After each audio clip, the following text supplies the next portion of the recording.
Okay, well, good afternoon, everyone. This is the Tucson-Pima County Historical Commission Plans Review Subcommittee meeting of Thursday, November 13th, 2025, called to order at 1:01 p.m. And I'll go ahead and do roll call. My pen will work. It will not. So I will grab another one.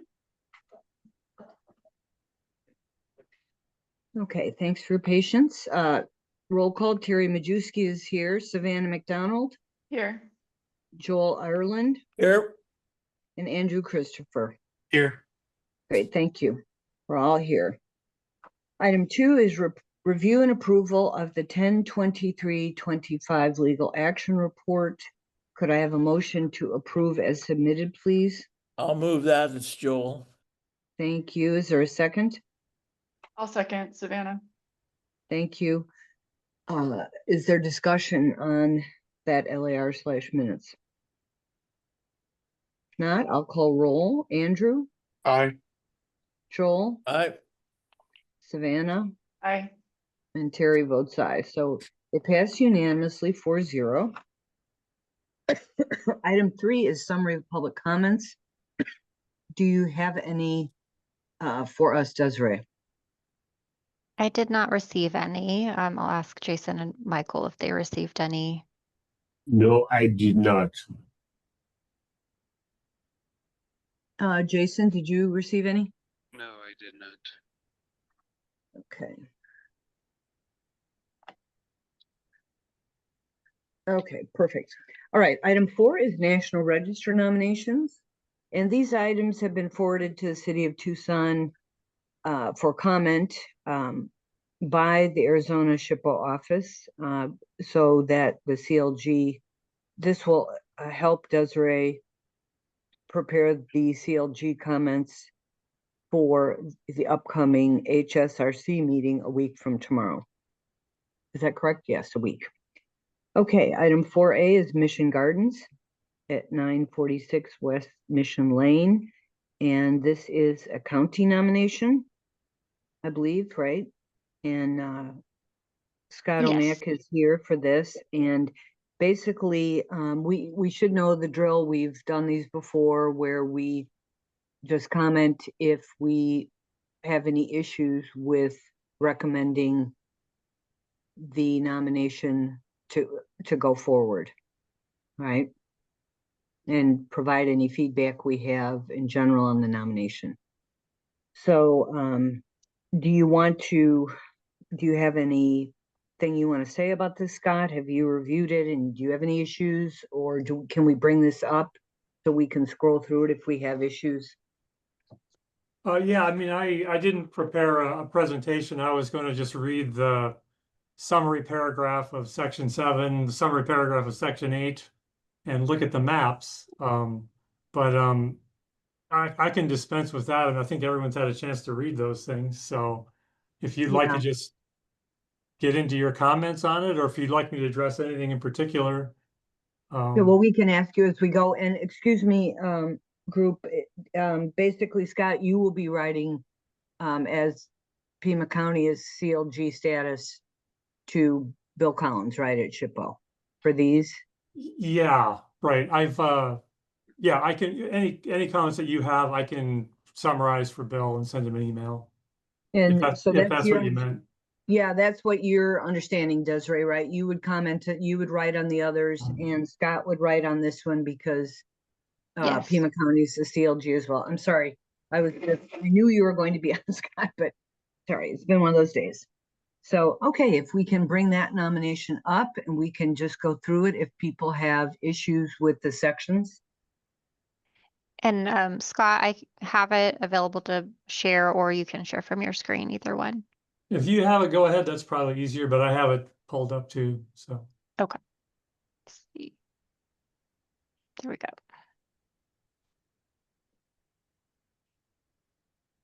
Okay, can you all see that? Yeah. it's kind of small. I don't know if you could maybe bump up the zoom a little bit. Oh, Yeah, there you go. that's much better. Thank you. Okay. Okay, who would like to begin with their comments? I can go. Thank you.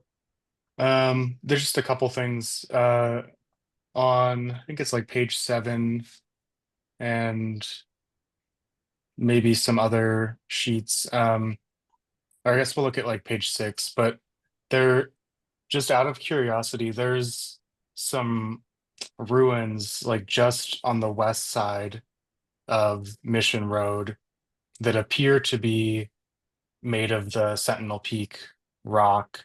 And I was just curious if you guys knew anything about that or studied that, Do if it you, had do you, significance. do you mean immediately west of the garden itself on the other side of Mission Road? Yeah, like right Yeah, at that's actually a National Register property. That's Solomon Warner's mill, house and mill, and already listed. That's if you scroll down to there's a map. It's maybe the next map. I show all the National Register properties in the vicinity. Sorry, the next map. yeah, I see. Yeah. Did that have any relation to the garden or was it a different Well, period? no, the garden was long abandoned. I mean, the mission was long abandoned when Solomon Warner settled there in 1871 or so. And I mean, the reason he settled there was for the same reason everything else is there, the water, that rises or used to rise to the surface because of that, volcanic rock dam that Sentinel Peak represents.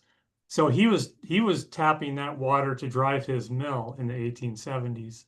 But no, that came later in the 1870s. The mission itself was abandoned in, the early 1800s. Yeah, if you go down to the next figure, I guess it's figure 5. You can see the national. Yeah, there you go. So if you Mhm. zoom in on that, you'll see the kind of yellow immediately west of the Mission Garden boundary. That's the Solomon Warner House and Mill National Register property, which was listed, I think, in Yeah. the 1970s. I talk about it in the text. Okay, cool. Yeah, that's all I had. Thank you. Okay, sure. And that's a quarry. You probably know that already, the A Mountain Quarry. Yeah, Immediately, yeah, okay. that's where a lot of the foundations of buildings come from in town. All over Tucson, yeah, right. Yeah. Yeah, Yeah. okay. It may not have been clear in the nomination itself, but we contracted with Desert Archaeology to provide content, basically a narrative about the archaeology of the site, based on all of their, decades of experience working there and in the vicinity. And then they gave me that content and I kind of assembled it and tweaked it into the National Register format. So my hand is kind of on all of this, secondarily in that way. So just if that wasn't clear. Okay, you don't have anything else, Andrew? No. Yeah, well, that was a good question on that one resource there. Savannah, what do you have? I have no notes. I thought it was well prepared. Really fascinating. I learned a lot. The figure 29, I stared at for a long time. That was incredible. So I think because you can see the mill that you guys are talking about, I think in the foreground, right? Page 45. Yeah, the Carlton With Watkins the, photos. Yeah. is that, yeah. And then the convento, you could even see, yeah. Yeah, That that's was, an incredible photograph. yeah. Yeah, and of course it's reproduced many times, or in whole or in part in various places. In Mission Garden itself, in the gift shop, they have a nice big blow up of it on the Oh, wall. really? Okay. Yeah, Cool. yeah, and as Terry might remember, this is one of the earliest photographs of the National Cemetery. If you I do have a remember. really good high resolution scan of this photograph, you can zoom in and see the walls of the National Cemetery, right across the street from where I sit right now. But yeah, it's an amazing photograph.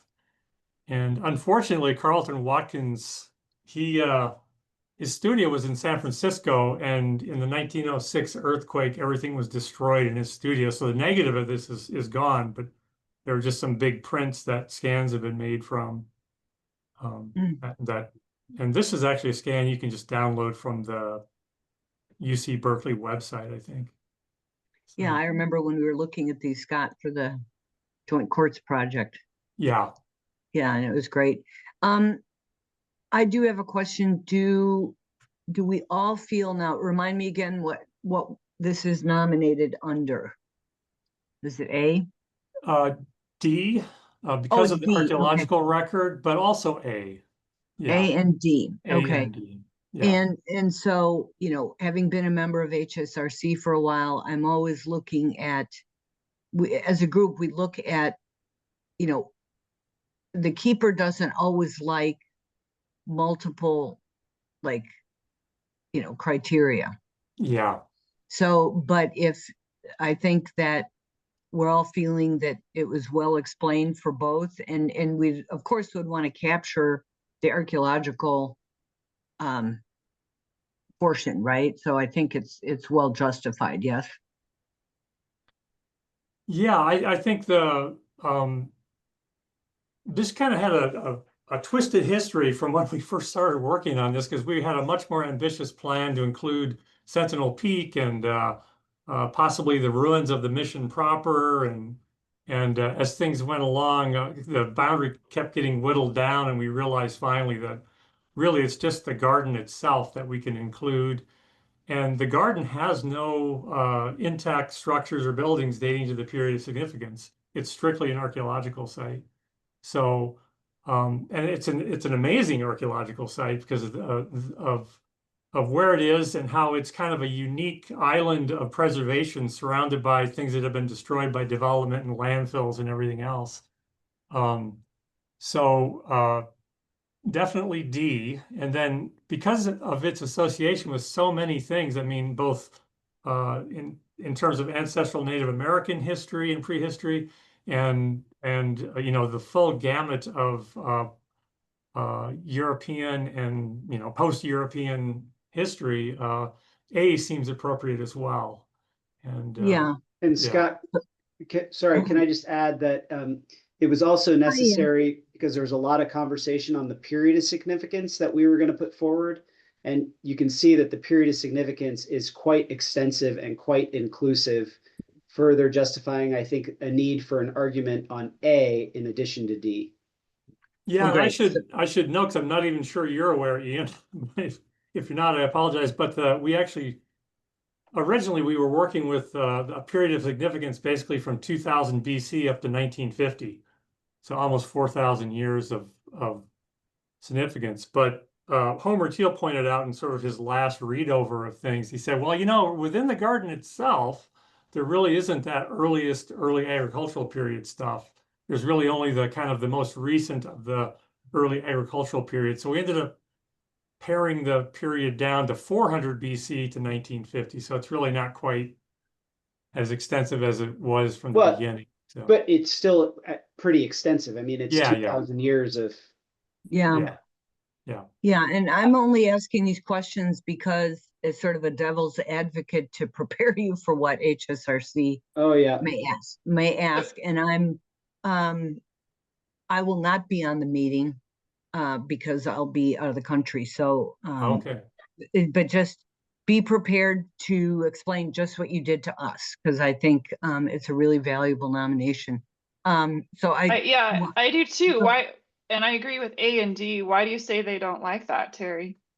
Well, the keeper I think the keeper has seen numerous nominations, not really of this type, because this is it really is more archaeological, but where if you have, let's say, a built environment nomination and people are doing A, C, and B, it's like, it's too much to try to justify all of that, especially, you know, B is a hard one to get through anyway, because, you know, association with a person and stuff. So, but that doesn't mean that they don't do it. And I think, I'm just saying, go for it, you know, be prepared to explain. And Bill's introduction to the case will not be lengthy. You know what I mean? but you're gonna eat, I'd be interested in hearing if you do get that question of Yeah. why So A and Terry, C? Terry, I agree with you. So A and D is a problematic combination because it typically, if you look at all the properties listed on the register, A and D, when they're paired together, the examples that are most utilized are battlefields, right? So a lot of the Civil War battlefields are A and D. A and C obviously are the ones that are primarily paired together when you talk about historic districts and so forth. A and D for ancestral Native American is difficult because of you need to have kind of like a Geronimo event or something that is significant. It's hard to deem local significance. So typically D archaeological sites are always found to be nationally significant. And in Mission Gardens case, I would say it's nationally significant, but I think it's going to be state or local depending on what Catherine wants to do. Yeah, and basically, if you go for national significance, that's even harder. But it's listed whether it's, local or state Yeah. or national. So, did you ask for? I mean, I would just say that you're open to all of that, but We gonna are. say whatever Yeah. you- Absolutely. We told her we don't in terms of the level, we're fine with anything. But when they make a motion, they're gonna have to have one to make. Correct. It's whatever level it's gonna be. So, I went with state in this draft, and Bill didn't have a comment, but I don't know how appropriate it would have been to comment at that point in any case. But if you he read might have.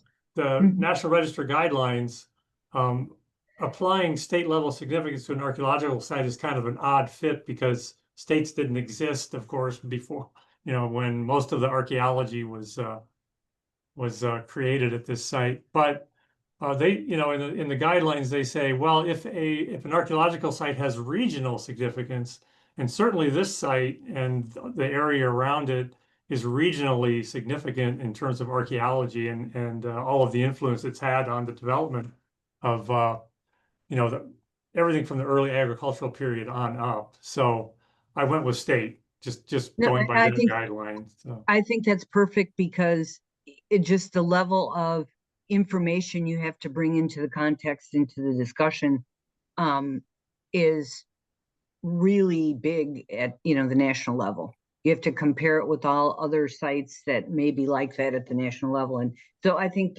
this is good for state level because it's Okay. regionally significant. So, Joel, I didn't want to leave you out. Do you have any questions? No, I don't. In fact, I'm going to admit to you all that this is sort of the first time I've been through this kind of task on this committee. So my learning curve is going to be great. So I appreciate your comments, and I'm basically just trying to learn this time. So I'll be listening carefully. Thank you. Okay. Good. So if there are no other comments or questions, are there? One thing on Okay. I was flipping back through trying to find it, but there's a paragraph that talks about there were ruins of foundations found on, I think it says the inside of the north wall and the outside of the east wall. And I was a little confused where those are. I know there's some contemporary structures roughly in those locations, and I was looking at like figure 6 and 7, for instance, and it kind of looks like the eastern one was maybe inside the wall, but maybe I'm Yeah, if you could, I don't know how quickly you can get to that large format map of the archaeological finds, but we might be able to point it out there. okay. It's on page 14, Desiree. I think if you're whoever is flipping through the pages. Yeah. That one, right? Mm. And so this shows both the reconstructed wall, which is the double line, the unfilled double line. So, and then the actual foundations remnants are, I can barely read that. But yeah, So there were the remains of two structures that were found. One, yeah. I mean, I'm trying to see if maybe you can't really see it on there. Isn't it the light gray is the rock wall? Is that what you're talking about? The original? Yeah, Yeah. that's the right. But there was on the north side of the building, there was the remnants of a structure that basically sat against the south side of the north wall. And then on the east wall, there was a similar structure that sat on the outside of the east wall. Yeah, I think that, I see. So the reconstructed north wall, is that pretty much where the original was? It's not offset? it is offset, and you can see the reconstructed wall is quite a bit south of the original wall of the garden. Okay. You see how the reconstructed wall is a continuous square with corners. Mhm. The Yeah, light gray is quite a it- bit north of that, right? It's Basically right on the edge of 4189. the road. I think it's feature 4189, which is wall Mhm. foundation. Isn't that the Or one I you're could talking never about? read that from. Yeah, I was struggling with reading some of It's the right up text. against the line that says Mission Lane. Yeah. Yeah. Okay. Cool. Yeah, I wasn't clear Yeah, on that. yeah. And then on the east side, the original east wall is actually west of the reconstructed wall. Mhm. And there's a cluster of three features, like is it 40? I can't read it, but it's a little kind of 4250, 4251, and 4252. that's it. Yeah. Yeah, Cool. Yeah, this makes sense. I think I was. yeah, Yeah. Yeah. Thank you. sure. Could you go back to the very top where the data are listed for the project or for the nomination? I'm sorry. Okay, so just go a little bit down and it should have, keep going. And it should list, this is right, yeah, right here. Yeah, that's Um, actually, I'm glad you are going there. Go ahead. Sorry. Basically, we're just talking about one site, right? And Yeah. we're not splitting it up into contributing and non-contributing because you're saying the whole site, even with its reconstructions and so forth, because you brought it up to 1950 for the period of significance, right? Yeah, and I actually wondered as I was looking at that again today, should I be also counting, the buildings that have been added, just for the modern garden as should they be counted as non-contributors? I'm not really sure on that. Well, what you could do is, when you get there are you going to be there at the meeting, or it's actually virtual, isn't it? It's not in person. Yeah, I was gonna just do it virtually. I think you can Yeah, do either, so. yeah, and if you could ask them to, to maybe speak a little bit before they start their deliberations or whatever. Just you could explain that. So they may ask about that, because how would this match with your period of significance? Is it discussed thoroughly enough in the body of the nomination? Why you've included you did that, beautiful list of features and everything else, but you're basically saying they're all contributing, right? I see. Yeah, right. Well, they're all archaeological features, so they're really, you know, details of the site, the single site.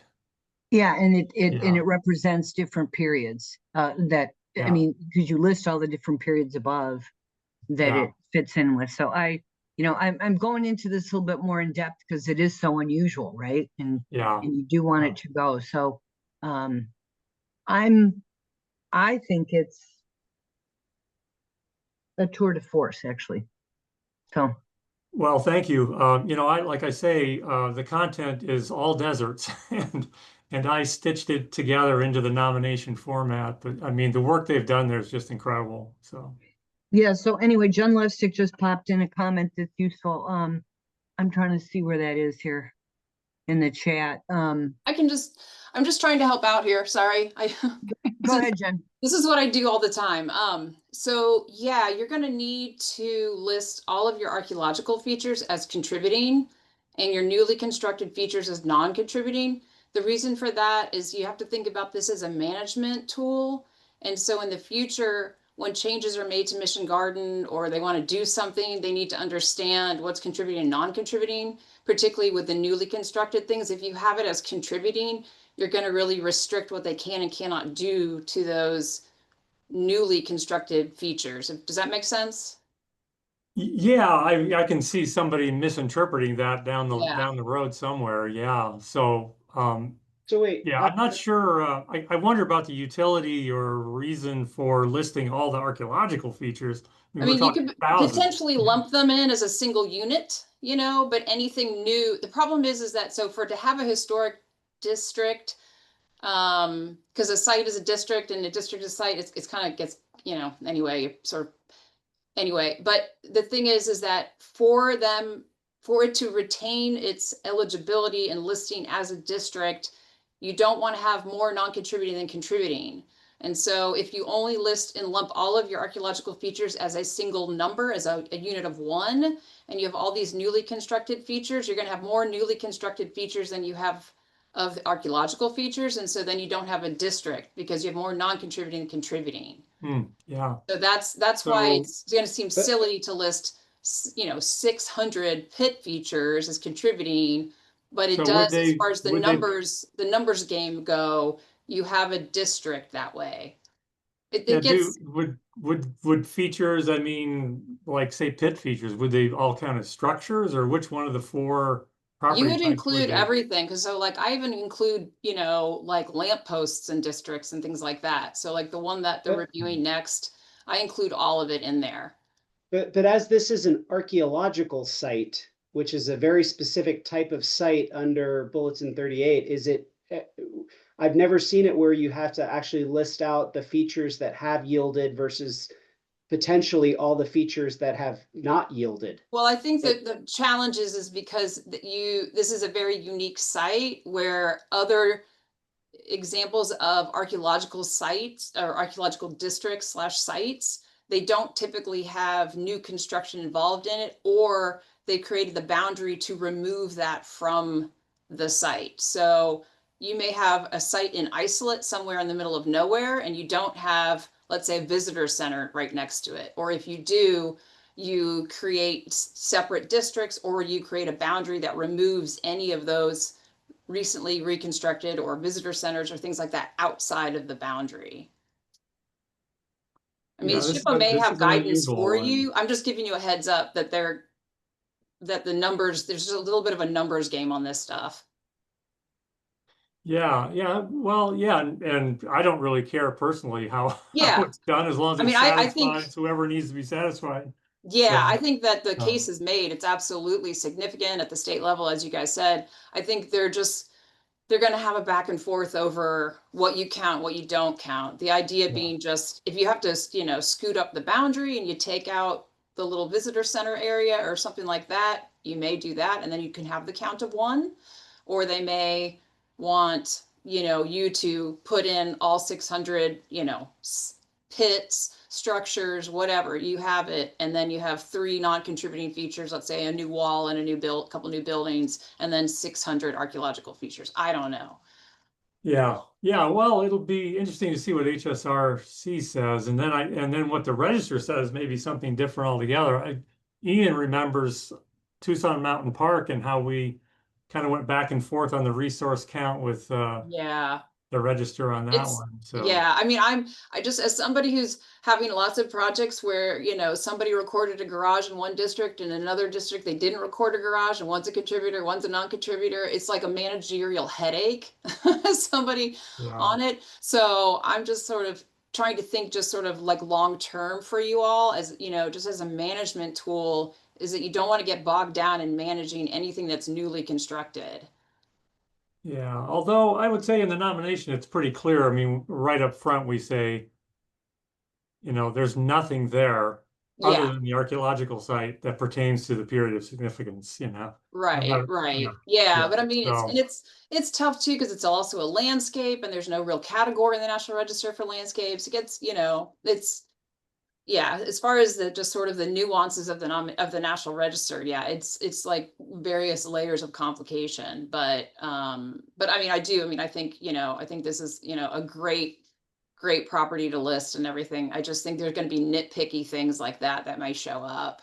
Yeah, I won't be surprised. Yeah, yeah. And then I have to remind them, as I always do at HRCRC, that this was supposed to be the people's process that has turned into all the nitpicking that goes into it that disincentivizes it. So I get on my soapbox every time. Well, the good news is, and maybe Terry can chime in on this, they're reconfiguring how that committee is run. I think they're doing dual chairs. Is that right? Right, because I'd asked them, I said, I've served as chair a long time. I don't want to run again, but I'm still on the committee. But so we'll have dual chairs. No, actually it's a chair and vice chair. Yeah, But okay. it's there, but I met with them and with Bill and Catherine, and it was really helpful because they're both really anxious about doing this, and so they're trying to help the committee look at things in a different way and not nitpick, because they Yeah. really rely a lot on certain members of the group turn in really good comments, but they can Right. turn those in to Bill without going over each one during the meeting. So it's Yeah. not going to be totally different, but this may be an unusual meeting. I won't be running it. It'll be different.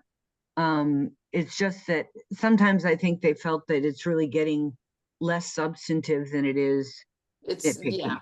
yeah. And it really depends on the case, on whatever it is that they're discussing. So Yeah. I would recommend to our group, to PRS,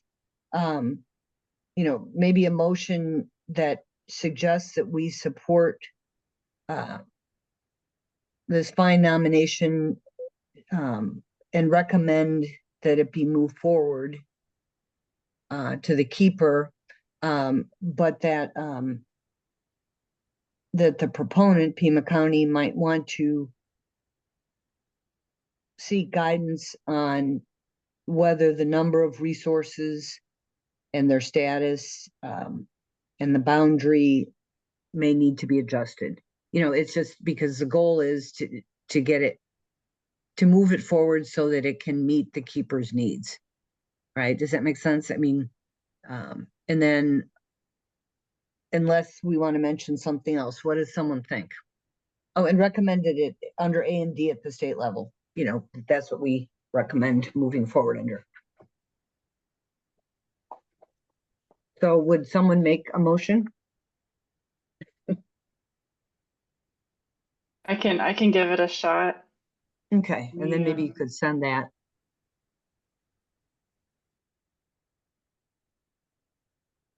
Criteria A and D. You wanted to note that? Yeah, Agree with- at state level. Yeah, I agree with that. It's going to be, I think it's important because it's more than just, it has more meaning than just archaeological meaning. But you know what I'm saying? It just sort of reinforces the broader meanings.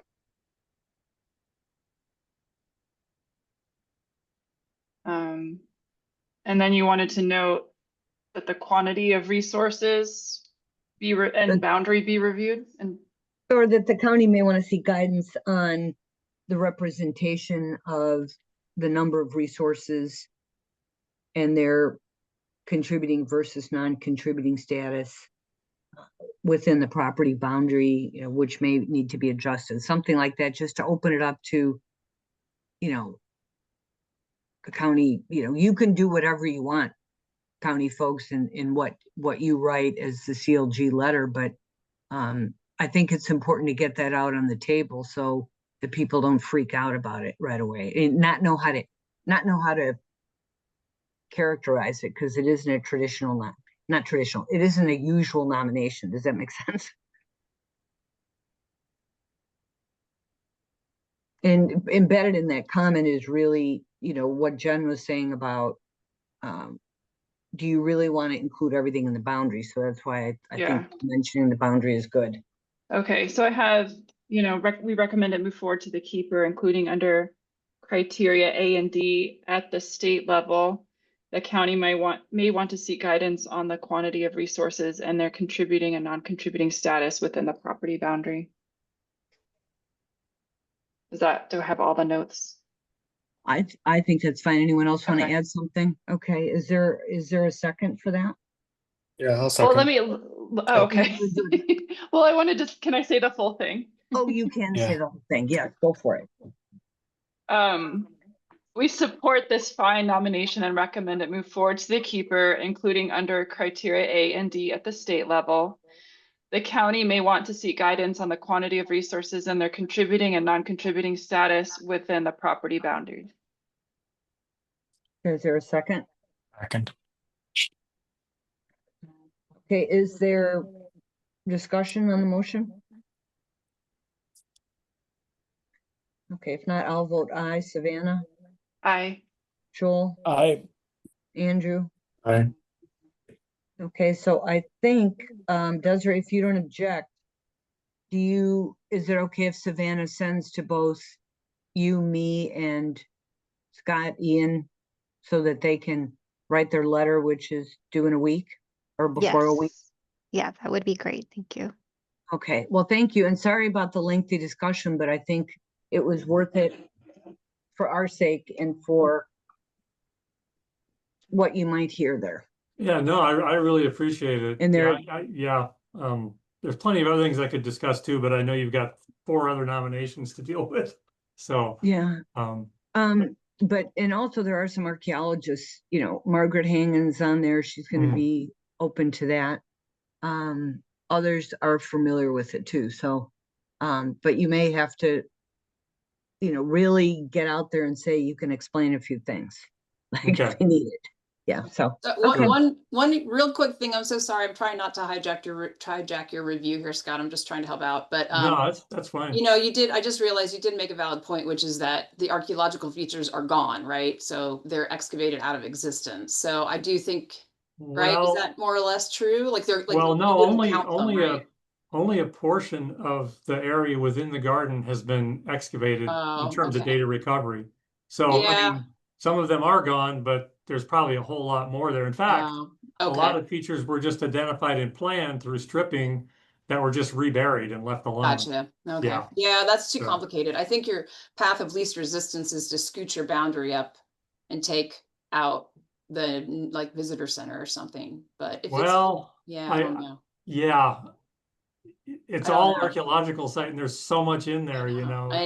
Yeah. Well, I mean, I had a similar thing with Hayden Flour Mill where I ended up having a lot of remnant archaeological features. And I revised my boundary just to kind of remove some of them out of it. It's a totally different situation, but it's a similar thing where I had more quote unquote non-contributing than contributing things to Hayden Flour Mill, which is like, the most significant thing in Tempe. But we were able to work it out. So but yeah, I'd be curious to see what they say. I'm looking It's forward a to it. random weird thing to puzzle through because it has nothing to do with the significance of the nomination or anything or the property. It's just this like weird technical, Right, thing. right. Yeah. Yeah. Sorry. No, I Anyway, appreciate sorry your about that. comments, for sure.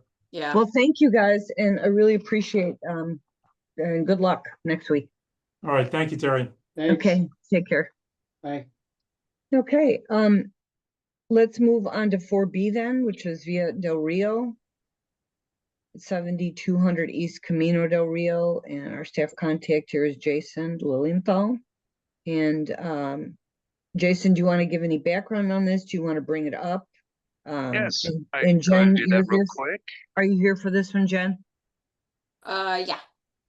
Okay. In case anyone has questions. All right. Thank you, Chair and members of the Commission. So this one is the Via del Rio Historic District nomination, and it is being nominated at the local level under Criterion C. And we'll just jump to a map real quick before I start talking. Wait, Jason, I think it says A and C, doesn't it? I only saw C marked. Let's Wait, go back. I'm sorry, A and C, yes. Mm-hmm. I'll go to map. So it shows it's what the district boundary outlines are. And so one of its, prominent key features is one, it has a lush landscape. Its most striking character defining features is that very notable for its Puebloan architecture, and there's a lot of Navajo white stucco color, which the architect, let me get his name right, Barnaby Benny Gonzalez really came up with reading the nomination. And so overall, it retains and conveys this historic association with Benny Gonzalez under criterion A and C. And that's all I want to say about that. I'll leave it up to the commission members. Okay, do we, who wants to start with questions? We should talk about the period of significance, the integrity, whether we think we understand or if we have questions for the preparer under, for A or C and how that's conveyed. Sure, I can start. I had some notes written down. Okay, thank you. I'll just say at first glance, I wasn't like super into this project, but the nomination form is really, really well put together, and it converted me. I'm a fan of it now. So, so I was wondering if you were able to identify any landscape architect that was associated with the planning efforts or design. So basically, it comes out of the landscape design comes out of Benny's office. The maturity of the landscape over time, though, is really pretty much on the HOA that has done this. So, it was pretty open as far as, very basically the landscape wasn't very mature, obviously, when they first did this project, over 3 phases. But yeah, so the landscape, as far as we know, it's attributed to Benny and or Bob Frankberger, depending on who, but unfortunately Bob's since passed away, so we can't really ask him. But and for those of you that recall, Bob used to be the SHPO architect. So we've all experienced a review by Bob. Wow, yeah. Well, that's cool. Yeah, I was just curious if there was a landscape architect within their office that was known, but Yeah, it's okay. I have the thankfully he kept some of the photos and stuff that he has from this. Again, the design was as I was told from Bob, was that it was drawn on a cocktail napkin. So I don't have that, but I do have some photographs that Bob still had in his files that SHPO was able to give to me. So I do have some photographs, as I included in there. It's kind of a mix between this and a bunch of other projects, so it took me a while to figure out which one was what project because they weren't really labeled. But no, as far as I know, it's attributed to Benny. I've done one other Benny Gonzalez project. It also had a really amazing landscape, and that one was attributed to Benny. So my assumption being that this is Benny's work as well. Yeah, that makes sense. Yeah, yeah. On the sculpture, specifically the dolphin, Oh. I did question a little bit if that was within the period of significance or really part of Benny's design, or maybe an HOA. No, I think that's a HOA installation. Yes, for sure. Yeah, I think so. I'd be a little hesitant to maybe list that as a resource within it. Just yeah, it seemed like out of place with kind of Benny's philosophy of being like very place-based. Yeah. So yeah, no, I would agree. yeah. And then just one question. I know this comes up with the historic streetlights like in town, but it looked like many of the lights had replacement globes, probably like plastic globes. It's hard to tell. Yeah. But I didn't know if that was worth mentioning, just if for the future, if that comes up, if they need to replace things or whatever, it might be helpful to say that that's already been done in some cases. Yeah. No, that's a good point.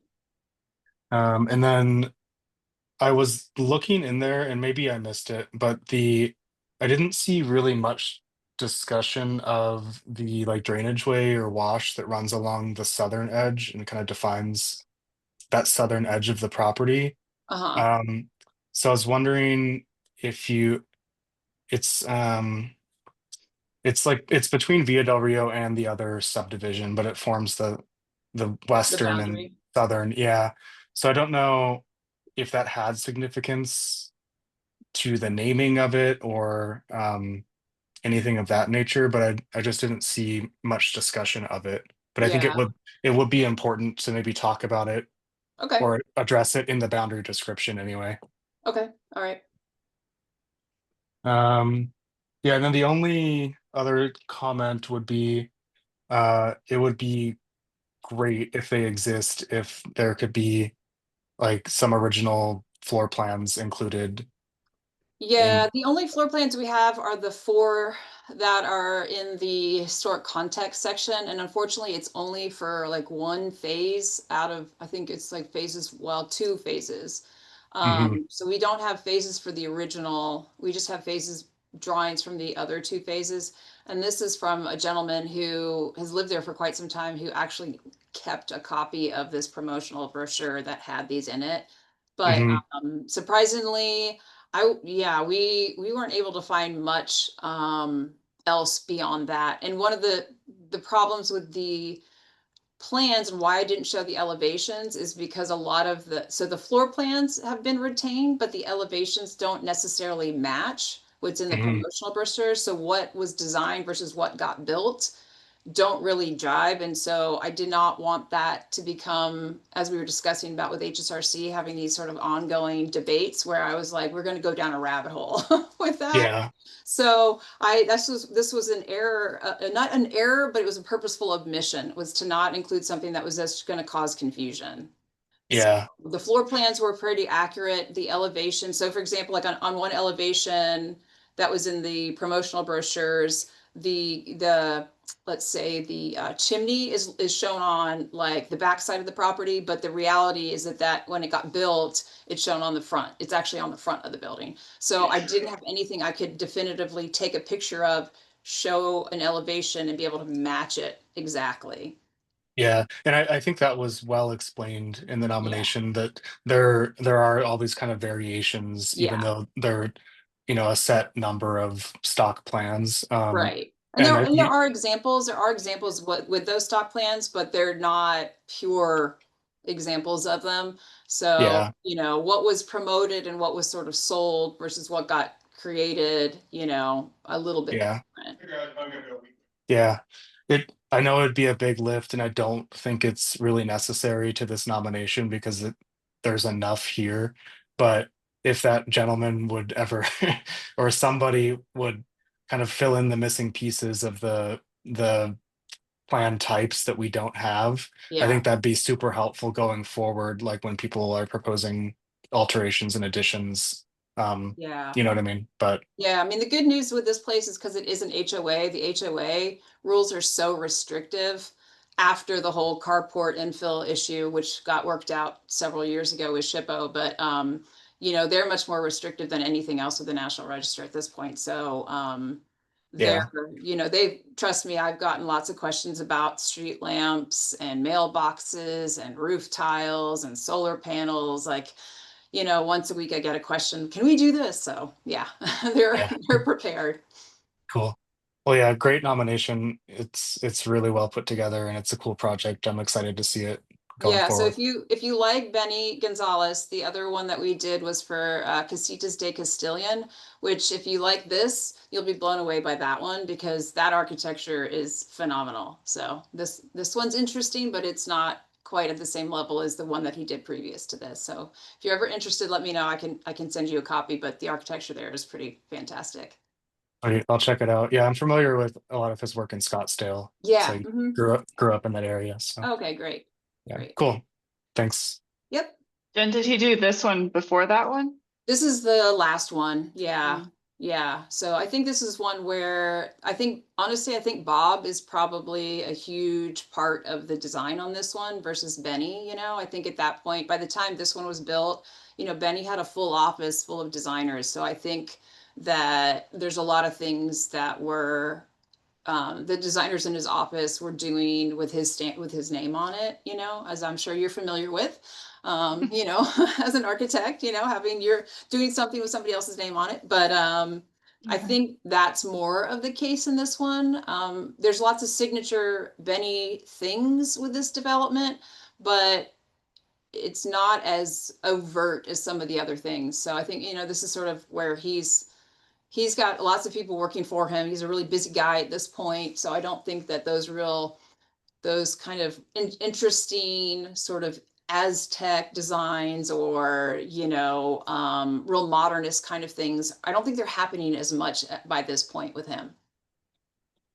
Interesting. Okay. Yeah. But yeah, it's, if anybody's interested in when you're heading to Sabino Canyon, you just pull in. It does have probably the nicest landscape in the city of Tucson. It's really, really nice. It's like you're in a totally different world when you're in there.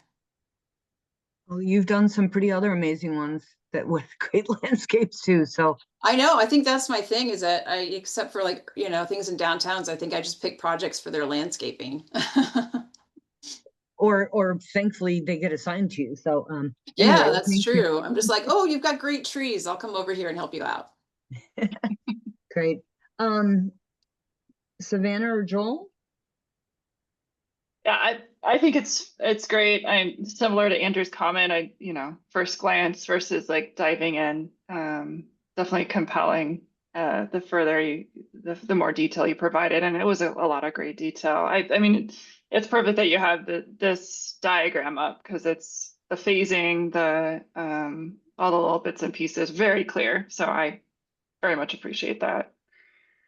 And that will make it very easy for HSRC to conceptualize. You know, I think that's really important. Joel, do you have any comments before I wrap up with, I have just a comment or two. Yeah, no, just real quickly, if I can ask a couple of questions really for my own learning about Sure. this process. So again, we had a long discussion under our first consideration today about going under 2 titles, and now this one's going under A and C. And in terms of A, can you just talk to me a little bit about what the great events were, or the events of significance were? Yeah, so for this one, the criterion A is associated with basically planning community development. So a lot of it is because of the time period when it's built is when we see a rise in multifamily housing. And so the context is that transition to multifamily housing, and also the garden apartment concept is also starts emerging around the end of World War II, like 50s, and then we see the same thing sort of happening with these townhouse communities. So yeah, so it's basically a housing context is what the association is with criterion A. And then C, obviously, it's association with Benny Gonzalez, who is, you know, a reputable, well-known Arizona architect. Yeah.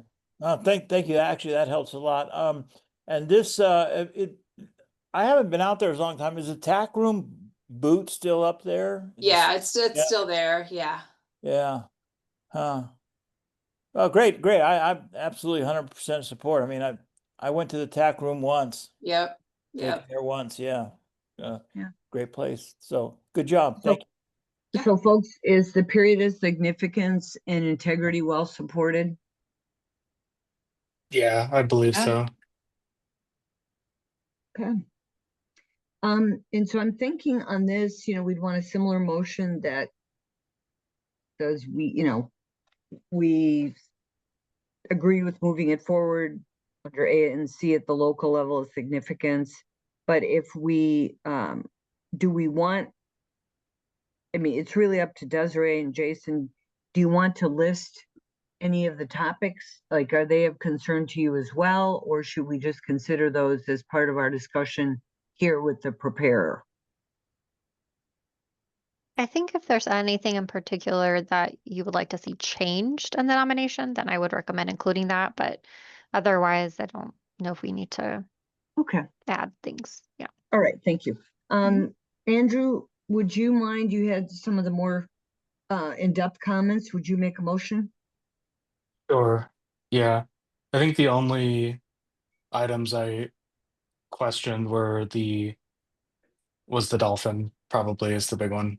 But other than that, so I think that'll be the only thing. So um remind me, Terry, the motion is a recommendation of We, not approval, right? But yeah, we recommend moving the nomination, have some nice comment about it, fine, excellent, thorough, whatever nomination. Okay. Or several adjectives are fine too.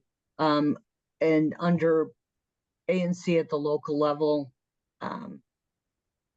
and everything we felt was justified, and except you have one little comment, which is X. And then Desiree or Jason can morph it into their letter to Bill. Or just provide the motion. Okay. It's up to them. And then was there anything about the replacement globes? Maybe it was already mentioned. Oh, yeah.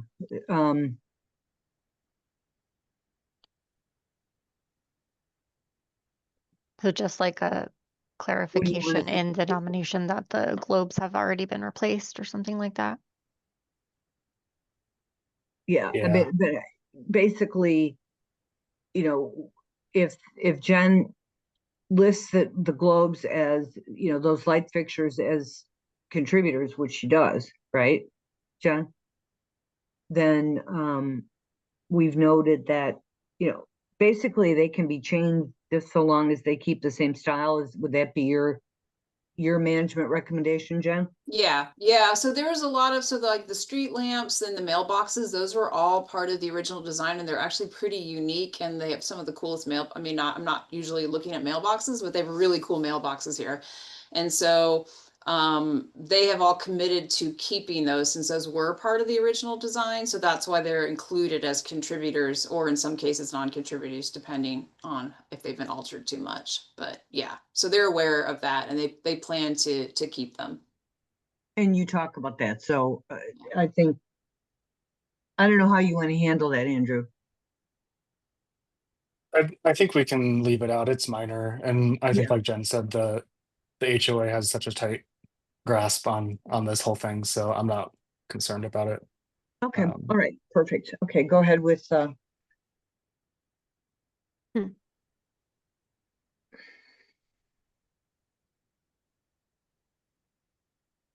you want to go ahead with your motion, or are you thinking? Yeah, sorry, I was typing. All right, I'll move to recommend moving the nomination forward to the HSRC with the following notes. One, that the application was very thorough and the criteria A and C are well justified and documented, and that the applicant should clarify the period of significance for the dolphin statue and whether it is contributing or not. Oh, do you want to add to local designation? I don't think you mentioned A and C at the local level. Oh, okay, yes. I'll add that language. Okay, thank you. So is there a second? I'll second. Thank you. Is there further discussion on this motion? Okay, if not, let's go Andrew. Aye. Terry votes aye. Savannah Aye. and Joel. Aye. Great. 4-0 unanimous. Good luck with that. Desiree and Jason, did you have any more on this, or Michael? Anybody? Or are you good with it? That's Yeah, good. That's good. Okay. Yep. Thank you. Good. But just real quick, Desiree, are you reviewing the reclassification for that Miracle Mile property or no? Yeah, Yes, that's that's the end. last. Okay, well then I Sorry. will mute myself, and I'll go back to work until you're ready for that one. Okay, sounds good. All Thanks, right, guys. perfect. Right, bye. Okay, item 4C is Windsor Park Historic District, the residential neighborhood north of Speedway Boulevard and east of Camino Seco. Our staff contact is Jason Lilienthal. Now, Jason, do you want to give us some background, and is the preparer here? Yes, I'll have a brief background. And Chris Evans, who prepared the report, he is here in attendance. Great. Hello, Chris. And Chair, I just want to make sure everyone can see the screen because we're on Zoom. Sometimes it doesn't always show. So If you want to make it just a hair bigger, that would be great for us older Sure. people. no problem. So here we are. This is the Windsor Park nomination form. This is local and it's under criterion C. A couple key points I just want to point out is that it was constructed in 3 phases between 1961 and 1969. There are no curbs or sidewalks constructed in the first phase.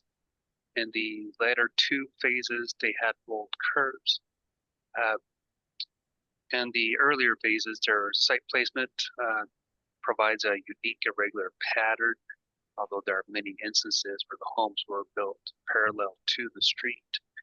Some of the common characteristics are burnt adobe, slump block masonry, board and batten wood sheathing wood trim, carports enclosed on the sides, and clear anodized aluminum windows and doors. Windsor Park did have 9 model floor plans ranging, 3 or 4 bedrooms. That's the brief spiel I'll give on that. Chair and members of the commission, I did my due diligence and I went through all this. I was just checking on the designations between non-contributing or contributing. I have compiled a list that staff would like to recommend as reconsideration. But before I present that, I just wanted to see how you want to proceed. Should I present on that, or would you like to give comments first? I'll leave it up to the group.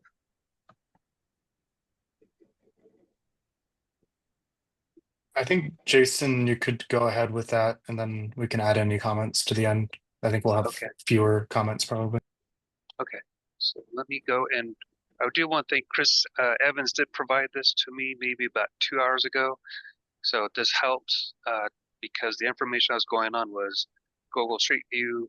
I was using aerial imagery from 1998 and Pro and looking at any documents if there were any to kind of help me out. So right now I'm showing my PowerPoint Windsor Park. Everyone can see that, yes? If not, I'll try and re-share screen. I can see the nomination. Is that what, or do we want? Okay. No, that's what I was asking. Let me re-share. Yeah. Okay, I should be sharing a PowerPoint presentation. I have an overall map here, if you see that. Yes. Yeah. Okay, Mhm. good. So I'm just giving a context of where it is located on the far east side of Tucson. The orange highlight is where it's located. The next image is taken from the nomination report. Here you can see it's clearly outlined the district boundaries. The southern half is going to be phase 1, and then as it moves north, they've got phase 2, phase 3, up to where it is at Wrightstown Road. These are images that the preparer Chris Evans had taken, so I'm just giving examples of what these mid-century modern ranch homes look like. And then I'm going to start in phase 1. So the whites are classified as non-contributing. The light grays are contributing. I have circled 4 properties in red where I'd just like to note that staff recommends a reconsideration. Again, I was looking at this a little bit more closely. And one of the things I bring up, and I've got my notes on your screen, so I'm make sure I have that. So Mhm. what I have here is, I'm going to go to the next screen. 8856 East Bellevue Street. From Google Street View, the top image is from May 2016. As you can see, there's still a carport. It's lower than the parapet, and it's set back from the side structure. Then I see in April 2025, they built a garage, and it's listed as contributing.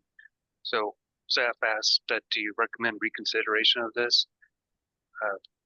I'm just looking at this, and some of my notes is conversion of carport is now wider than original carport. I looked at the back of it. The garage now extends past the back.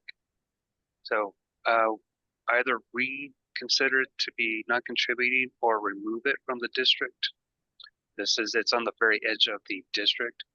And Jennifer made a good point of whether it's contributing or non-contributing does make a difference in managing it in the future. And then the bottom image is 1230 North Camino Seco. This is Gold Street Group Renewable 2025. Again, I think Mr. Evans provided me some of the individual nomination forms.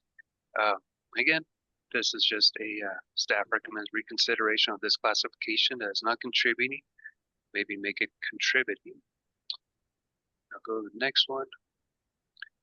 1302 North Bedford Place. Google Street View, as you can see, has a garage. It has been stuccoed. It's definitely very different from the burnt masonry and adobe. Is listed as not contributing. Looking at this closely, staff sees that the footprint is still intact. You can still see a lot of integrity. But again, I think Mr. Evans here maybe can answer some question as to why it's not contributing. He sees something that I did not. I'm using limited resources. And it'd be the same thing for 1333 North Bedford Place. Listed as not contributing. Again, if there's something that he saw that clearly designates as not contributing, that'd be great. And moving on, this is kind of in the middle of it. Whether it's second, partial, or third phase, I do not know. But there's a little bit more here. And so again, I was just going into question its designation.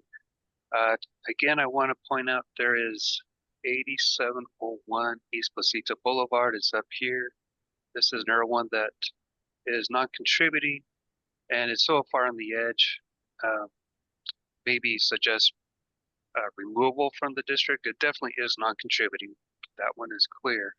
Again, I've just seen, and I looked at pro. There's a lot of code violations going on with this. Also, it's something I noticed at 8856 East Bellevue. We go through the images I have.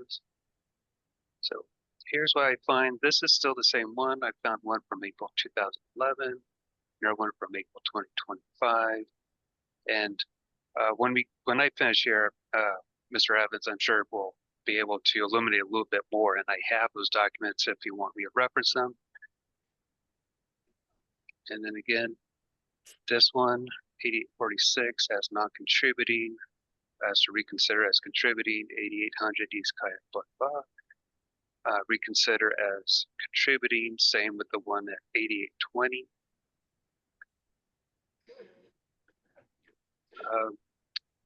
8840 East Kaya Boulevard.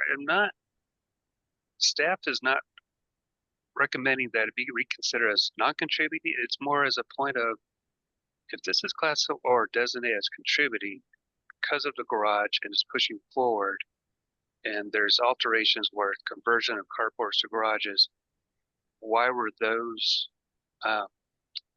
redesignated as not contributing where this one retained a contributing status?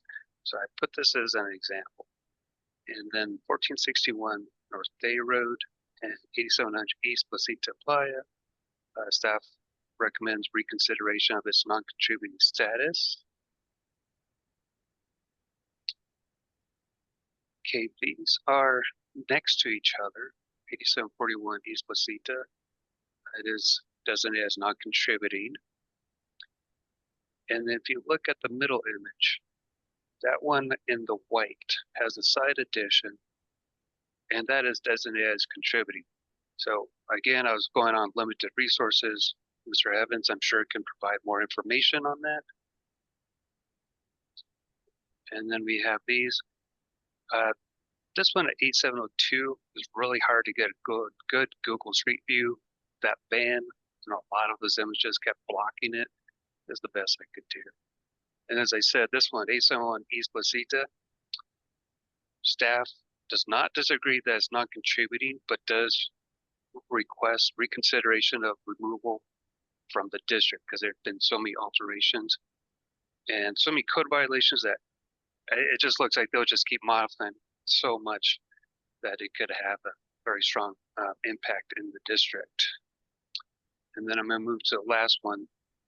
And thankfully, we're only down to the last 3 sites. This is going to be the very northern part of the district. And so I'll move to the images. So again, these 2 are designated as not contributing. Staff recommends reconsideration of their designation. And here are the last 3. I'll make a point that again, 8860 East Wrightstown Road is designated as contributing because there's a partial conversion of the carport into enclosed conditioned space. So kind of would like to know more as why it retained a contributing, whereas others had carports converted and then they got a non-contributing status. So that is the end of my presentation. And I do have all the wonderful nomination reports that Mr. Evans provided. And that's my end of my presentation there. Well, Jason, thank you for that careful look. And, you know, it's really important, I think, that we look at, especially you all look at the actual nomination forms for each resource, because ultimately, I think that it makes a tighter nomination so that there aren't so many returns at some point in the future for something's contributing, something's non-contributing, and it's easier to manage for the tax program, right? And so it seems to me that these comments that you have are based on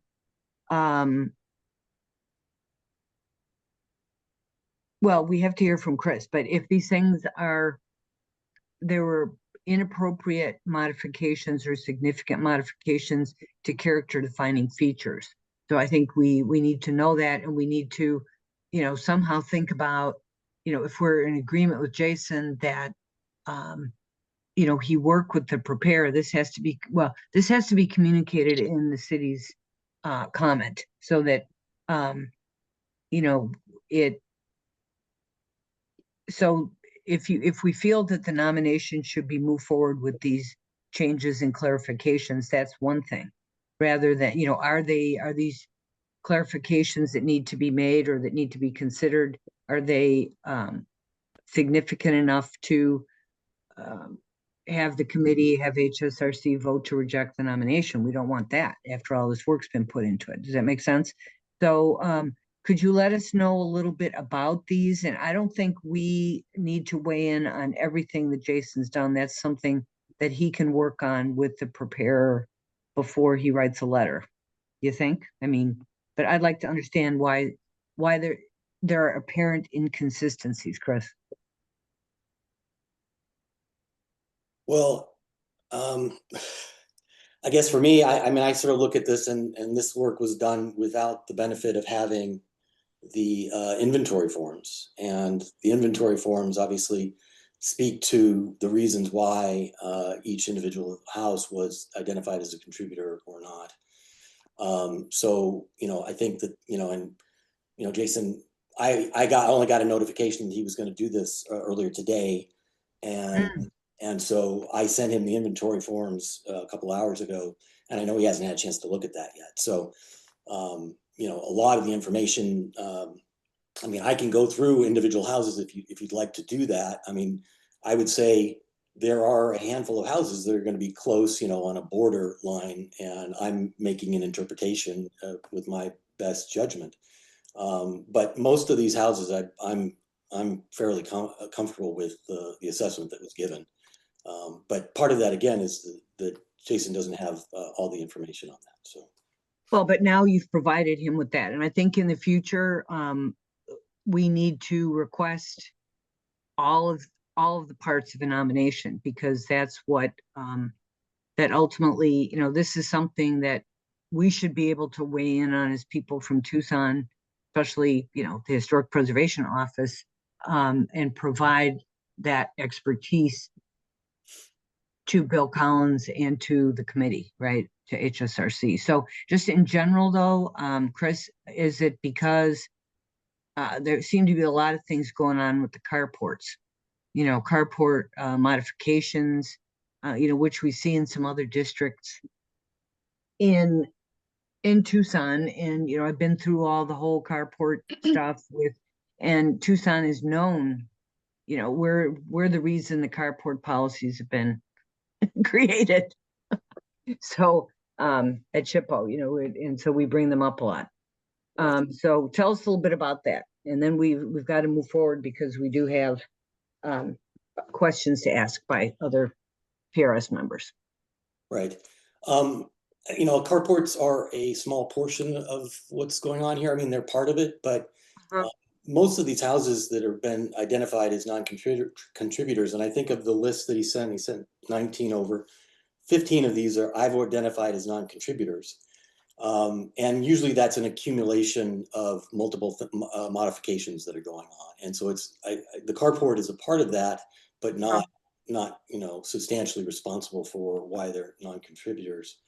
I will point out that in the early phases of this process, I sent, because of HSR's recent meetings, like revisiting, you know, whether or not, you know, where the line for integrity is, and seemingly that SHPO and HSRC have been more lenient towards what is contributor and what's not a contributor. I sent an example of, I think, 4 or 5 houses to SHPO at the beginning of this process, with the ones that I thought were, you know, sort of on that borderline, and trying to get a sense of what their interpretation was. And the feedback I got from them was to include as many as possible. Basically, of the examples I sent, I think I sent 4 examples, and Susan Lawson responded that all 4 of them should be, she would recommend all 4 of them to be included. So if, you know, of the 128 houses, I think 99 of them are listed as contributors. So that's a pretty sizable percentage. And so I, you know, I mean, it is possible that there may be some additional contributors, but you know, I think that really should be addressed on a case-by-case basis. And do you feel that in the nomination you have addressed the integrity? So you say somewhere, explain, you know, the cumulative nature of the modifications, which is clearly something that you know, the keeper will look at, SHPO will look at, HSRC will look at. So right. And so anyway, let's go to some other questions, and then I might have a suggestion if it's not brought up. So who wants to start? Savannah? No, it was well-prepared nomination. I guess I was just going back to this issue. How many, what's the net difference of what you identified, Jason? Are you adding more contributors overall based on your early analysis? I just was curious how it could potentially affect the numbers game. Yeah, in the evaluation, I was looking at most of them are designated as non-contributing in the nomination form, and again, suggesting to the commission that be reconsidered as contributing. Okay. I do know that many alterations over time does eliminate the law of this historic integrity. What I was working on resources was what I could find in Pro, aerial imagery, and Google Street View. I did not have the nomination forms, did not get that to today. I did email Mr. Evans on November 3rd, didn't hear back, and emailed them again yesterday and called them yesterday, and I finally responded. I was able to get these, and you know, so I was working on limited resources without these nomination inventory forms that he provided me today. Right. I was just curious if it was like a net gain based on what you were looking at, not a loss. So if anything, the numbers would be more than 99 for contributing. It would be more than 99 contributing, okay. yes. Okay. Other comments, Savannah? No, I not really. No, I was looking at right off the bat for a context map just to orient more toward the beginning, but I found it at the end. So I guess my only suggestion was maybe to pull that sooner, but it is there. There's a lot of good maps and contextual information there. So that was it. Okay, Andrew? Yeah, I think it's a good nomination, and I'm excited to see it move forward. I appreciate all your Google Earth or Google Street View forensics, Jason. There's a lot of properties to evaluate. I think it does bring up an interesting question because we see this sort of cumulative like infilling, especially on these mid-century ranches because of the way that they're built, right? They have these extended roof forms there's voids that are carports and porches, and then they get filled in over time. They have like site-built, very challenging window shapes that are hard to replace with modern windows for a lot of people. So some people choose to like panel over and stick in, more stock windows, and that it just gets tricky just because of the nature. What makes them cool also makes them like very prone to this cumulative like infilling. So it's interesting. But yeah, I would encourage you guys to keep working through some of those. I agreed with you on a few of them. There was kind of too many to take notes, but I agreed with you on the first few anyway of your recommendation to change from non-contributing to contributing, Jason. So if you guys will work to that, it'd be great to have more contributors in it for sure. The other thing I wanted to talk about is there was some talk earlier in this discussion about maybe carving off or kind of jigsawing the boundary to exclude those that are on the perimeter and non-contributing. And I think in some cases that's valid. In developments like this where it truly is a whole cloth subdivision, I would say that that's not the right move. I think the boundary is the boundary. We have enough contributors that we're in the safe zone. So I would not advise modifying that boundary at all. When you're in neighborhoods like Sam Hughes or something that are developed by a bunch of different builders over a much longer period of significance, I think that irregular boundary can make more sense in terms of assessing it. But this is clearly to me like a whole cloth subdivision and should be nominated as such. So then my last point, this is just a note for Chris. This is super nitpicky, and I'm only bringing it up because it's like a special interest area of mine. But in this nomination, and actually a bunch of the mid-century nominations, you reference study that actually you worked on with the post-World War II residential subdivision Right. development in Tucson. There's a teeny omission in that original that keeps getting copied into these, and it's the Country Club Manor, the Art Brown Sunt construction. It lists those houses as 17th, 18th, and Eastland, and there's actually one last row of them on 19th. So Okay. just as an FYI, I only bring it up because I live in one of the 19th ones. So Oh, interesting. Okay. yeah. So, but anyway, great nomination. And yeah, I'd recommend moving it forward with continued conversation between you and Jason on some of those non-contributors. Okay. Okay, thank you. Joel, do you have anything? Yeah, Terry, I agree. Agree with my colleagues and along the lines of what Andrew was saying.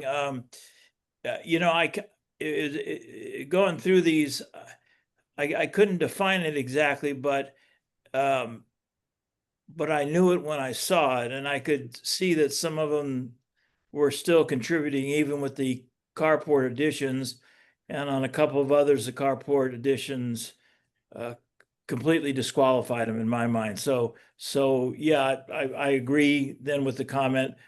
Good, it's a great application, move forward, but let's just make one more run at the review of those what's contributing and non-contributing. And it's great. It's a great neighborhood, lovely neighborhood. So Thanks. Okay, thank you. I would suggest that, so either maybe Andrew, a motion that summarizes our feelings about moving it forward and stuff, but that I really think that Jason and Chris should work together on, you know, having some additional information on this, right, to present at HSRC based on this analysis. That can be mentioned. I don't know how late you can wait before you get the letter in, Jason and Desiree, but I think that would be useful for, you know, future management of these resources. Yeah, I think we can work, you know, with the applicant and provide some comments to HSRC on that. Yeah, And and then, yeah, and we'll make a motion just suggesting that, and because again, we can't go through the analysis, but I think this points to the fact that you have to ask for all the inventory forms because they're all yes, digital. And yeah, that's a good and point. this is great, and it's what's really needed because you'll see fewer changes later if you discuss some of these, right?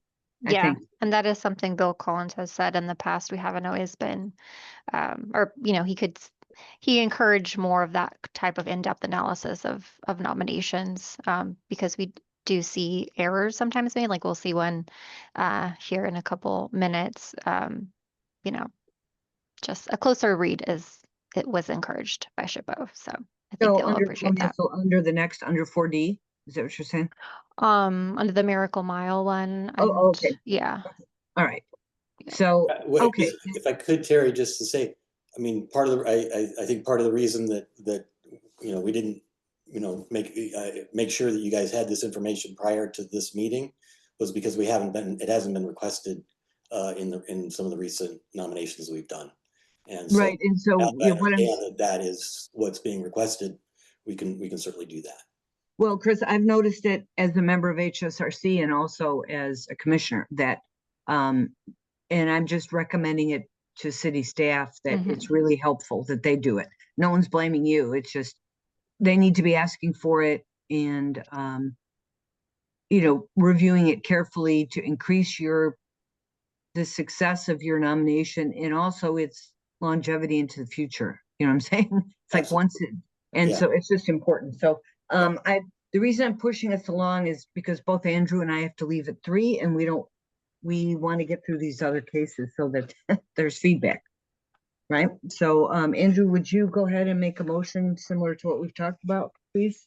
Yes. I will move to recommend moving the nomination forward to the HSRC with the following notes: that the applicant should continue to work with staff to finalize the contributing status of the properties in question and update inventory forms as appropriate. That the boundary should not be adjusted to exclude non-contributors on the periphery, since this is a whole class subdivision and not one developed over a larger period of time by various builders, and that the criteria for the nomination has been met and the documentation is thorough. And C, criterion C, local level. Yeah, criteria C. Okay, the local level. Yeah, let's get that in there. Okay, so who will second? I'll second. Okay, any further discussion? Okay, if not, let me find a space to write here. Okay, I'll call roll. Terry votes aye. Joel? I Joel? I was muted, sir. Yeah, Andrew? Aye. Savannah? Hi. Great, thank you. And thanks for your patience, and we're learning another good thing here about process. And thanks, Jason, for your close look. And so Thank on. you. And again, thank you, Mr. Evans, for providing that information. It does help. You're welcome. Thank you. Great, thanks. Okay, item 4D is Colonia Solana Historic District. It's a reclassification at 100 South Avenida de Palmas, excuse me. And it's the proposal is a reclassification to non-contributing. I think unless you feel differently, this is pretty straightforward. If you want to just go through it quickly, Jason, so that we have a little time to Oh. discuss other things? Not much to say here for this at 100 Avenida de Palmas.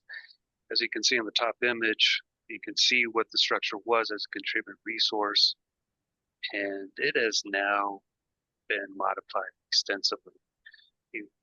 And you can see it in the middle image and down in the bottom image. So, yeah, staff definitely agrees with this going forward to be changed from contributing to non-contributing.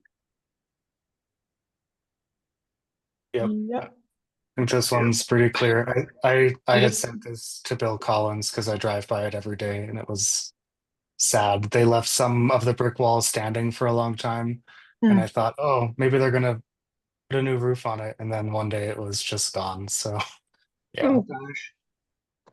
Okay, anyone have any issues with that, or could we just have a motion that we recommend the change from contributing to non-contributing?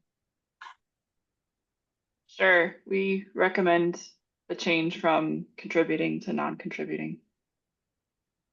A In second. this case, yeah, okay. And then you can just infer that all the information on the property name and so on. Address. So under 4D. So, okay, so it's been moved and seconded. Is there any discussion? Okay, if not, Terry votes aye. Joel, Savannah, Aye. Andrew. Aye. Okay, thank you. All right, item 4E is Miracle Mile Historic District. It's a reclassification at 1135 West Miracle Mile. The proposal is to reclassify to non-contributing. Jason? Oh, Desiree, sorry. Yes. Yes, thank you. So Anita. this case is additional documentation for 1135 West Miracle Mile, also known as the Amazon Motel. The building is located in the Miracle Mile National Register Historic District, which was listed in 2017. The district is significant at the local level under criterion A and the significance area of community planning and development, and the period of significance is for the district is 1920 to 1963. The subject property is currently classified as a contributor. However, the district's inventory form lists the building construction date as 1964. So that's a year after the period of significance for the district. And then additionally, more recent research indicates that the property was actually constructed between 1970 and 1971. So the additional documentation includes an aerial from 1976 showing that it was not there. So the date was inaccurate to begin with, and essentially that's the issue. It's outside the period of significance. So the Arizona SHPO recommends that this property be reclassified as a non-contributor. Okay, how did this get to the stage? Jen, is that one of yours? Jen, are you there again? Yeah, I was just asked to, essentially I was hired to do a new inventory form. And in the process of doing that for a redevelopment project at the Amazon Motel, I discovered during research that it was not built. It didn't exist on aerials. And so I brought it to the city's attention that it was incorrectly, the assessor, I mean, I don't know. There's so many things wrong with the inventory form. The inventory form attributes the date of construction to 64, which said it comes from the assessors. If you look at the assessors attribute it to 1971. So there's just a lot of misinformation in the documentation. And when I spoke to Bill Collins about it, Bill admitted that he did not do a thorough review of the inventory forms. And so that was kind of an oversight on their part not to have caught these errors. And that as he's been going through this particular district, he's been seeing a lot of similar issues with the inventory forms. So this is why, and this kind of goes back to what you guys were having a conversation with Chris about, is that the inventory forms are now getting another level of scrutiny in ways that they haven't before. A lot of times they don't get included when they go to the Park Service. And so now inventory forms, if required, depending on the project, are now getting sent to Park Service. So like the last district nomination I did, all of those have been going to the Park Service. They're requesting the inventory forms now. And so SHPO is doing a much more thorough review. And that's kind of the best I know as to why this managed to get to where it got.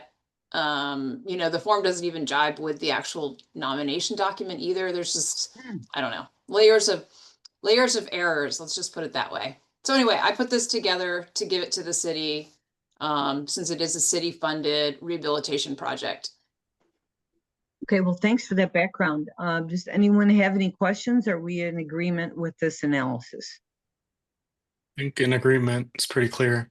Yeah. Yeah, didn't We exist. actually, I have a fun anecdote. During construction, when the rails were removed off the edge of the concrete, there's like the hollow section where during construction they like stuffed in junk or whatever. And Charles found a newspaper, I think it was from 1970 something, Uh-huh. or 70, 71, that was like stuffed in there. So it was another Evidence. layer to Yep. Oh, another that's proof. important. That's good forensic evidence there. So Yeah.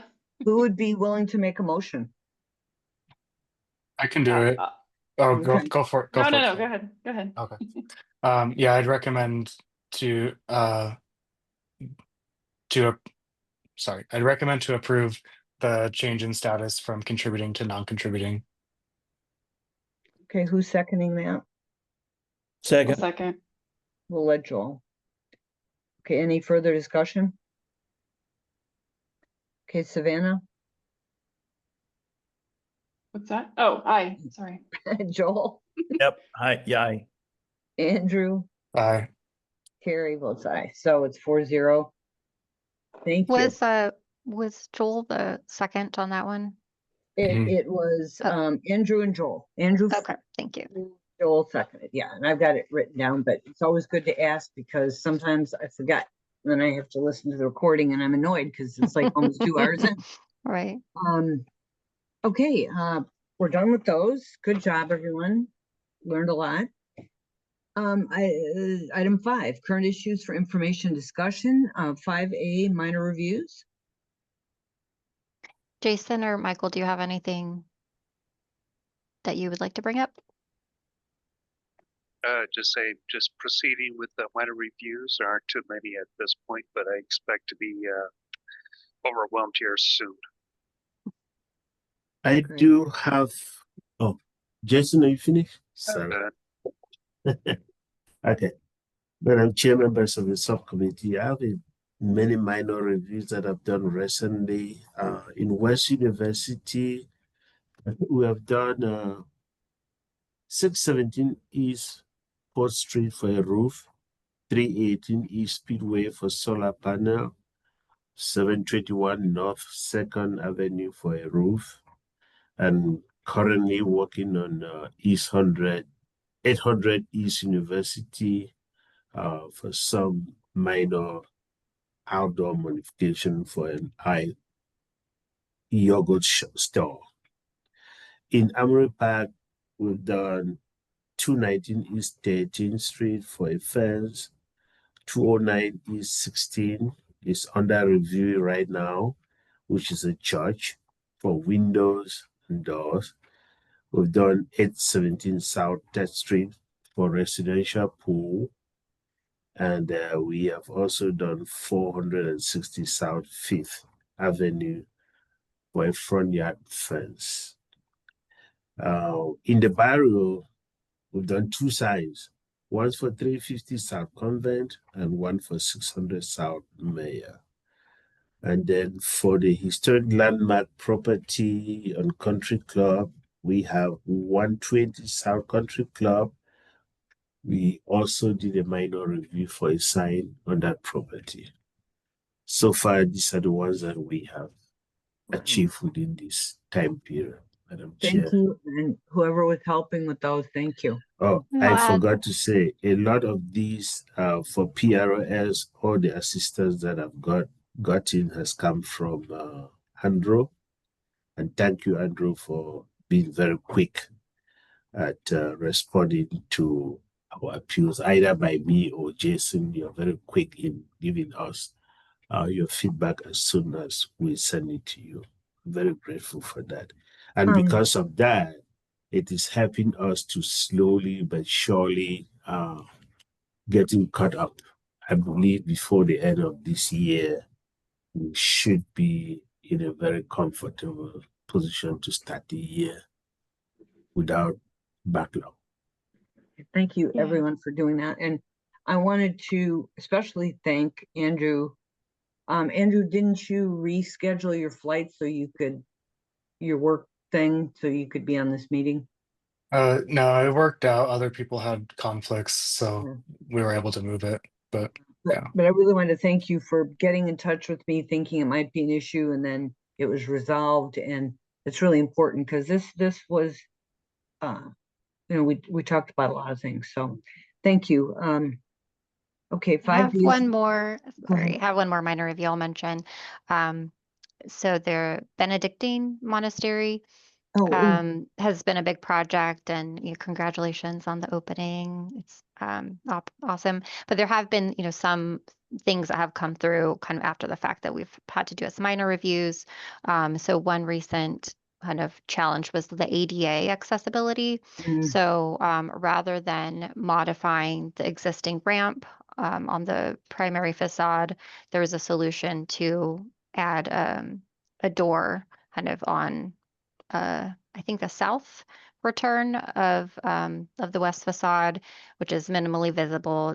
You won't be able to really see it from the street, and I think it was a really good solution. So that was done as a minor review, thanks to Commissioner Christopher. great, thank you. Mhm. Okay, item 5B, appeals. We do not have any, Madam Chair. 5C, zoning violations. There's one that we're going to be working on for in Fort Lowell. It's 5425 East Fort Lowell Road. So we're working with the applicant, but that should be, we might be requesting some help with the minor review for that one soon. And then we also have like 2 cases in West University that are zoning violation. One of them went in front of West University Historic Zone Advisory Board yesterday for doors, windows, and stucco work that was done without a permit on that property.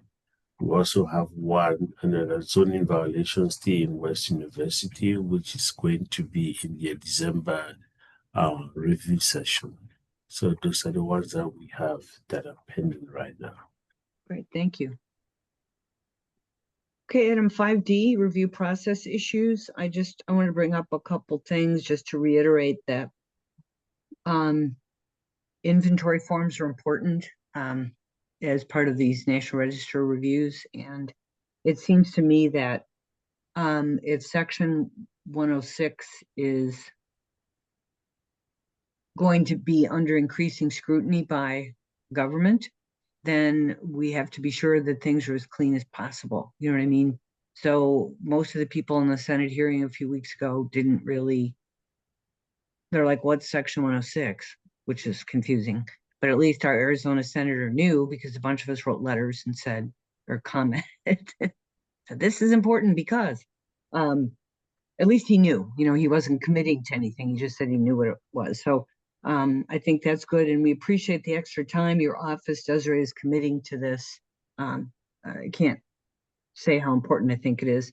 Also, some time ago, we talked about the possibility of adding another plans review member, because that would still increase us only to 5. Our quorum would still be 3. It's 3 now with 4 people. So if we had a 5th person, it would, there wouldn't be quite as much stress if someone couldn't attend or had a recusal. And so I had talked to Commissioner Blake Houghton, who's, correct me if I'm wrong, landscape architect? Yes. Yeah. Yeah, I talked to him before. He couldn't do it because he was doing some leadership training that was 2 big chunks of time per month. And he reached out to me, which could have been through prodding by Helen Erickson. I'm not really sure. But anyway, I was pleased. I said I would talk to him. I want to be sure 100% that he understands the commitment. And so, but we couldn't appoint him to PRS until December. So does anyone have any comment on that? Think it's a good idea? This isn't to replace anybody. It's just to help us out a little bit. It's a great idea. Yeah. I think for the quorum alone, and then to have a landscape architect on would be great, especially when stuff comes through with like very minor landscape things. We might be able to not have to send everything to Yeah. HLS. Right, and they don't necessarily, I mean, I don't think they feel badly about the fact they can't look at every single case, but Blake, I believe, is on historic landscape, so he could convey things. It's really helpful. And with Steve Grady stepping down from the commission, they said he could continue, but he's had a couple terms, so I don't think he can. I think it's really important that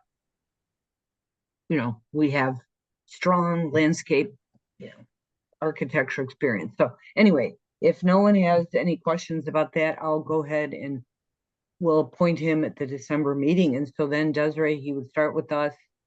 January? When is see, I can't, I'm looking at my calendar, it's very small. Okay, December 10th is our meeting, and when is our last? The 11th. He could participate as early as the 11th, right, of December. Are we meeting then?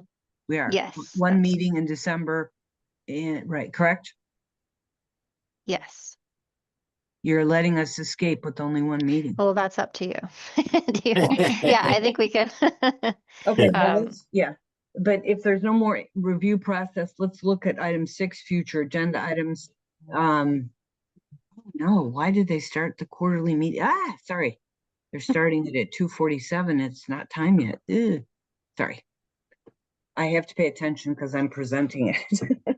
So anyway, so what do we have for the 18th? We have a bunch of cases and you've emailed us about those, right? Or just me? You can tell us Yes, again. so the agenda and materials have been posted. So there will be 3 design review cases, 306 South 3rd Avenue. All 3 are in Armory Park, 702 South 3rd Avenue, and then the All Saints project. So that's going to be a big one. But there will be 3 cases for your review.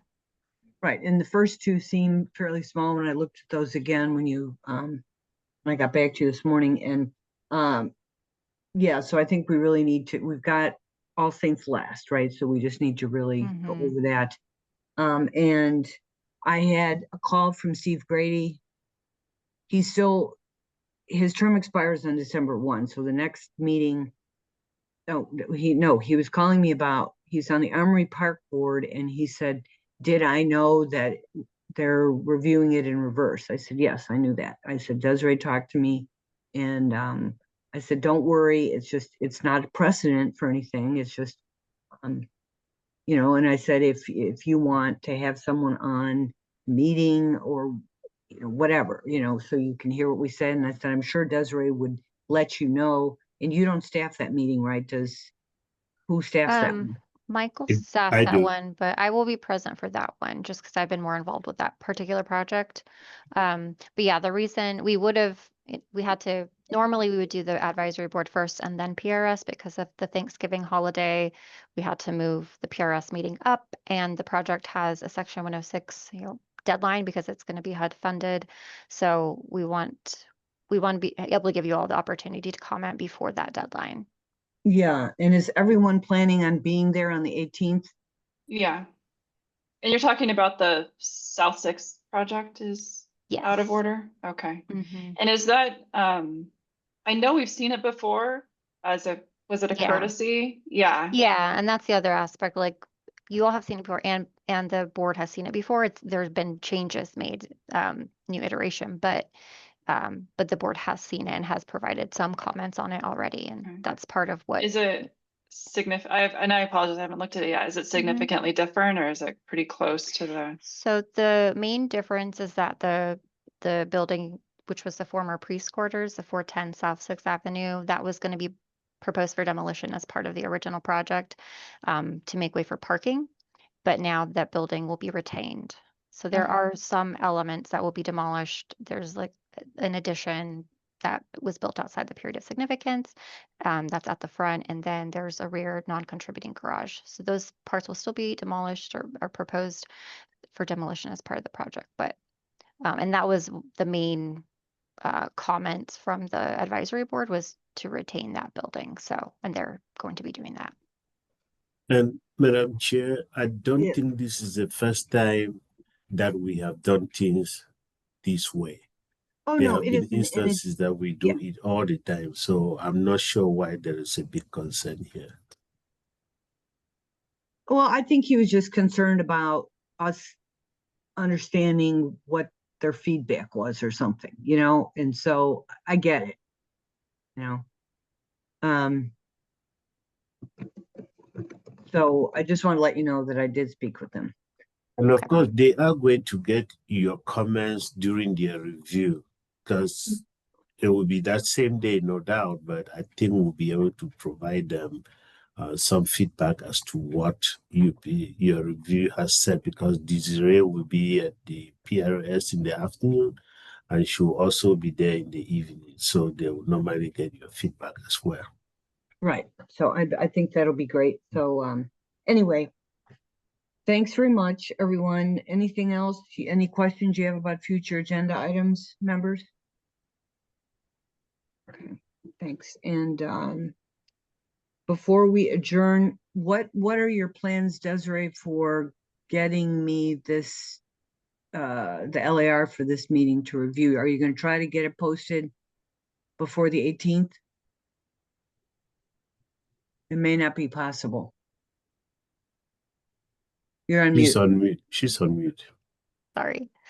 Yeah, I think we'll be able to. I've been taking notes, and I know people will send me their motions, and that makes it a lot easier. Yeah, and be sure to copy me when you're sending motions, and then I can review, so that you'll have to get it posted Monday, right? Because we're meeting is the 18th Tuesday. It is, isn't it? Yes. Yes. Yeah. Yes. So I'm traveling tomorrow, but could look at Saturday. I mean, if you get Okay. it posted on, the Monday, we're good. Mhm. If you tell them to post before as early as possible, and they're wonderful about it, really. You got to cultivate that are. relationship like I do when I've got like 20 things I submit. in a Yeah. week. You're Just kidding. your best friends. No, but they're very helpful. So, anyway, thanks again, and we'll go ahead and adjourn at 2:53. I appreciate it. Travel safe, Andrew. Thanks. See you guys. Okay, Thank bye. you. Yeah. Bye. Thank you. Bye.